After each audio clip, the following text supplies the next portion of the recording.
দুর্নীতির শিখরে রায়গঞ্জ বিশ্ববিদ্যালয়। অভিযোগ উঠতেই রাজ্যের উচ্চশিক্ষা দপ্তরে দুর্নীতির বিষয়টি নিয়ে খোঁজ খবর নিতে শুরু করেছে বলে সূত্রের খবর।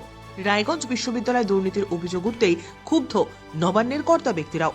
এমনিতেই রাজ্যের শিক্ষাক্ষেত্রে দুর্নীতি নিয়ে লেজে গোবরে হয়েছে মমতা সরকার। প্রাক্তন শিক্ষামন্ত্রী পার্থ চট্টোপাধ্যায় সহ বহু তৃণমূল নেতাকে যেতে হয়েছে জেলে। শিক্ষাক্ষেত্রে আবার দুর্নীতি সামনে আসতেই অস্বস্তিতে উত্তরবঙ্গের তৃণমূল নেতারা। দায় নিতে না চাইলেও বিরোধীরা যে ছেড়ে কথা বলবে না তা ভালোই বুঝতে পারছে উত্তরবঙ্গের তৃণমূল নেতৃত্ব, তাই মুখ বাঁচাতে তদন্তের কথা বলছেন তারা। প্রসঙ্গত, কেন্দ্রীয় তদন্তকারী সংস্থা comptroller and auditor general of India বা ক্যাগ এই দুর্নীতি সামনে এনেছে। অধ্যাপকদের পদোন্নতি থেকে চেয়ার টেবিল কেনা, পুকুর সংস্কার থেকে শুরু করে যানবাহন ক্রয়, সবেতেই বেনিয়মের অভিযোগ রয়েছে রায়গঞ্জ বিশ্ববিদ্যালয়ের বিরুদ্ধে।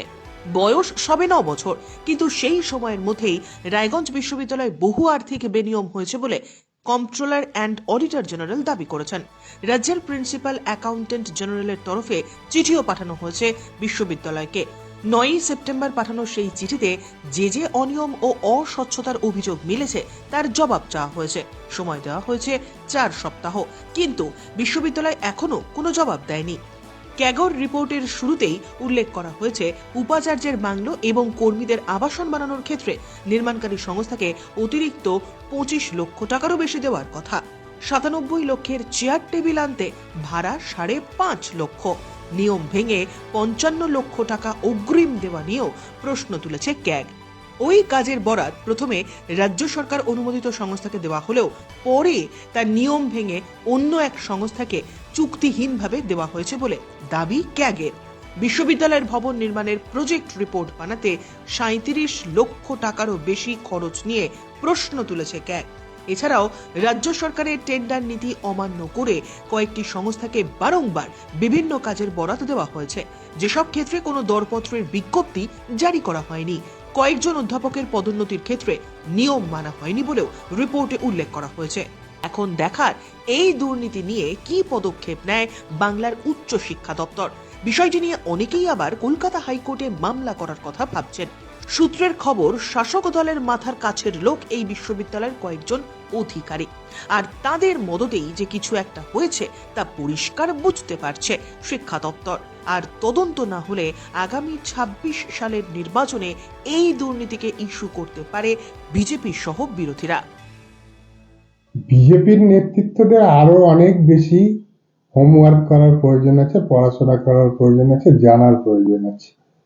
যে কোনো ইউনিভার্সিটি হচ্ছে একটা স্বসংস্কৃত সংস্থা, তাদের ডেভেলপমেন্ট ওয়ার্ক কিভাবে হবে না হবে সমস্ত বিষয়টা ইউনিভার্সিটি দেখে, এখানে সরকারের কোনো কন্ট্রোল থাকে।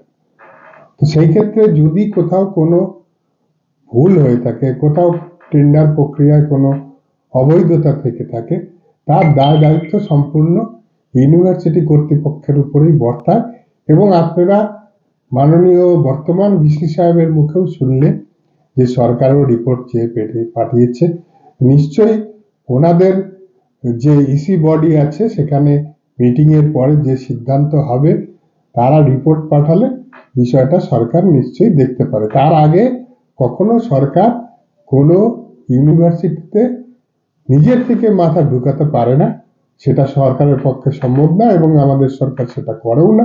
তো সেই দিক দিয়ে আমাদের দল বা সরকারকে জড়ানোর যে প্রচেষ্টা রাজনৈতিকভাবে বিজেপি করছে, সেটা সাধারণ শিক্ষিত মানুষরা জানেন। সমস্ত বিষয়টা শিক্ষিত মানুষদের কাছে পরিষ্কার এবং বাংলার বেশিরভাগ মানুষ শিক্ষার দিক দিয়ে অগ্রগতি বাংলার মানুষের মধ্যে আছে এবং বেশিরভাগ মানুষ শিক্ষিত মানুষ।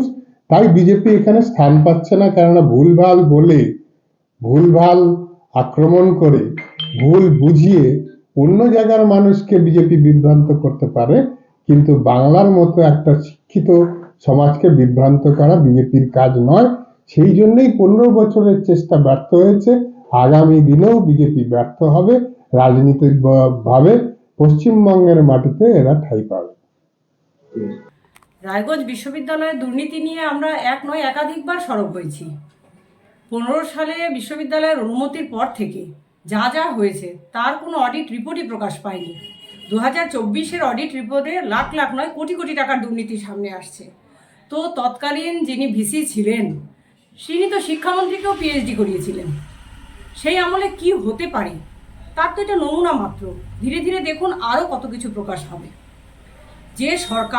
যে সরকারের সব কিছুই সামনে এদেরকে রেখে, তৎকালীন উপাচার্য, রেজিস্ট্রার, যাদেরকে সামনে রেখে পিছন দিকে যে সমস্ত কর্তারা এনাদের মাধ্যম দিয়ে এই অবৈধ টেন্ডার বা এই অবৈধ নির্মাণ, জমি কেনা, এ সমস্ত নিয়ে যে টাকা পয়সা যে তছরূপ করেছে, শিক্ষাক্ষেত্রে উন্নতিকল্পে যে অর্থ বরাদ্দ হয় সেই অর্থে উঁচুতলার নেতা মন্ত্রীদের মনোরঞ্জনের ব্যাপারে যে টাকা পয়সা খরচ হয়েছে, তারা সে সমস্ত তো ইনকামের রাস্তাই এ সমস্ত জায়গাগুলো।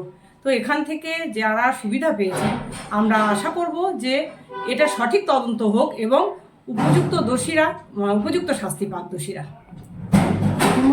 ইতিমধ্যেই রাজ্য সরকারের তরফ থেকে বিশ্ববিদ্যালয়ের কাছে এই মর্মে একটা রিপোর্ট জমা দিতে বলা হয়েছে।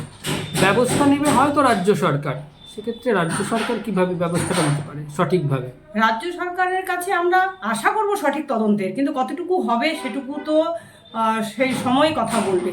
যদি সঠিকভাবে তদন্ত হয় বা সঠিকভাবে অপরাধীর যদি ধরা পড়ে, তাহলে আমরা আশা করব যে অন্তত উত্তর দিনাজপুর জেলার বিশ্ববিদ্যালয়ের মান বজায় থাকবে।